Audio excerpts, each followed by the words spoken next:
All right, hey everybody, welcome back to the channel. This is Rob here at Smirking Gun Reviews. Tonight we are going to be reviewing Brightburn, the newest produced movie by James Gunn and written by what I believe are his brothers. So full spoilers if you have not seen this movie, but I'm not really going to talk too much about spoilers, but I am going to talk in depth about the plot, like not plot points, but just the story in general and how I felt after it was all over. Now, for those of you who don't know what Brightburn is basically a what-if story, a deconstruction of Superman, and, you know, who hasn't thought about what would happen if Superman went bad? I mean, they think about it all the time in the movies. Superman versus Batman basically talks about that movie, that theory of what if, Clark decided to go bad. Well, in this, the correlations are pretty, heavy-handed in this as far as like how close this is to like Superman's like origin story.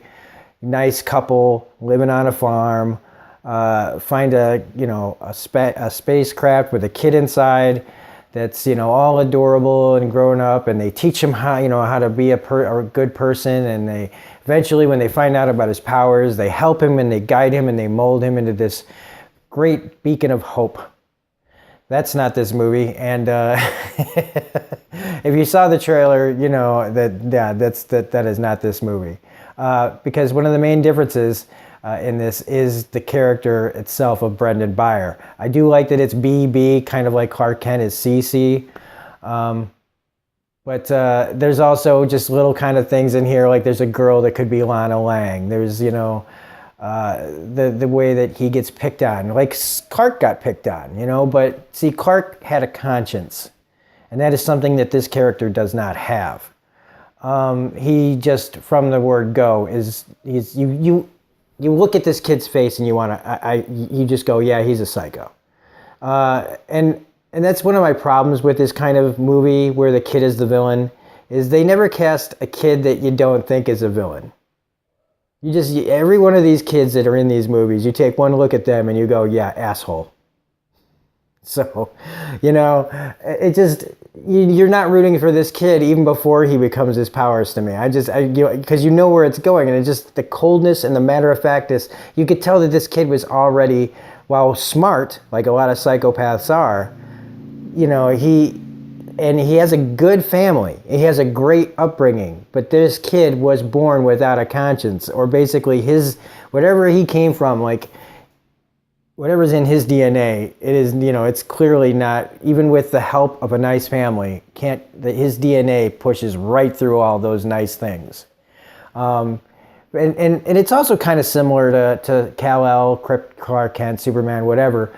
Krypton is, has, depending on who's writing the story and what time period and what generation, of Superman story we're talking about, Krypton is a pretty hardcore place, and they don't really look at like places like Earth as places that they want to live peacefully with. I mean, Jor-El's, Clark's original father is, a pretty big dick. So no, and so the similarities that he comes from a place that's kind of warlike, and it seems that they like maybe he was sent there to take over the planet, kind of like some versions of what was meant for Clark at times in the comics is apparent here. They're not speaking like British people like in the old Christopher Reeves movies where all the white people on Krypton talk like they come from London. These people talk like they have like some sort of weird ass language. It sounds like when he wears this mask, it makes me think that maybe they sound like that because of what they wear. Because I just feel like that's not no kid designs a superhero costume like that's going to be a good guy, right? Okay? You take one look at that costume and you go, yeah, bad guy. And so when he's like throughout the movie kind of saying like, oh, I want to be good, you're like, no, you don't. And you're not fooling anybody. And that's another one of the problems with this movie is it's not fooling anyone. And it's telegraphed, and the foreshadowing is really heavy-handed, and it's really predictable. Every beat, I pretty much knew how it was all going to play out. Because when you have an OP character like this, where there's just nobody's going to be able to touch it. And then the one thing that you think can stop him, you know, kind of going in that there's a really good chance that it's not going to work. Because you can tell the way this plot is headed. It's not interested in a happy ending.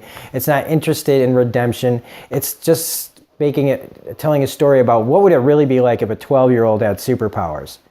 And to be honest with you, yeah, it's pretty realistic, and it's one of the reasons why I don't enjoy this movie. We all want realism, more realism, I think, in our movies, or at least I do. But every once in a while, when I'm presented with that case, I seem to be like when the Bride of Frankenstein looks at Frankenstein and screams.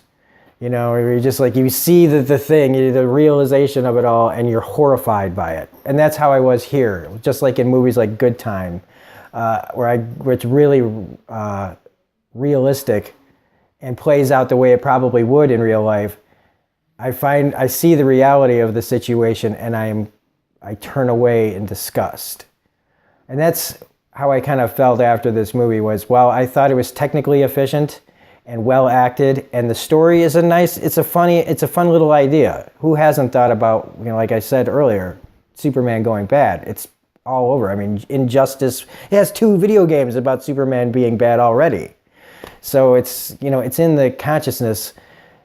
So I just wasn't entertained because I just couldn't find myself, like, while there's some really funny dark comedy in here, I couldn't do this. After I got done with it, I was like, I'm glad I saw it, but I never need to see it again. And this movie definitely has sequel bait to it, but to be fair, James Gunn, even though he didn't direct this, he's never done a sequel to any of his movies. So I'm kind of hoping that this is the last thing we get, because I really don't, you know, here's where we're going to talk about spoilers for a second. So if you haven't seen this movie and you don't want to know about the very end of this movie, I'm going to talk about it right here. So basically what a character on TV in this movie at the end, he's like a reporter, is played by Michael Rooker, which that was another one of the few things that I really did like. I actually perked up in the last 10 seconds of this movie because Michael Rooker was on the screen. Basically talking about how this kid's not an isolated incident.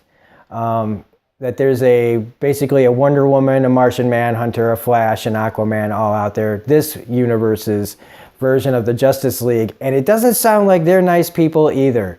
And so even though the idea of it sounds good, again, since I didn't really enjoy myself in this movie, I don't think adding 5 or 6 more supervillains that flip the hero idea on its head would be very entertaining to me. I know that there's an audience for this. There's a huge audience for this, but for some reason, it can't crack my inner I don't know what I'm trying to say, actually. It just couldn't.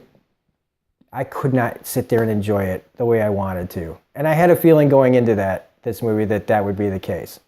But if it is effective as a superhero villain, you know, horror movie, it is effective in that way. But I was more curious at how the story was going to play out. And then once it was all over and done with, it was exactly what I thought it was going to be. And I was afraid it was going to be like this.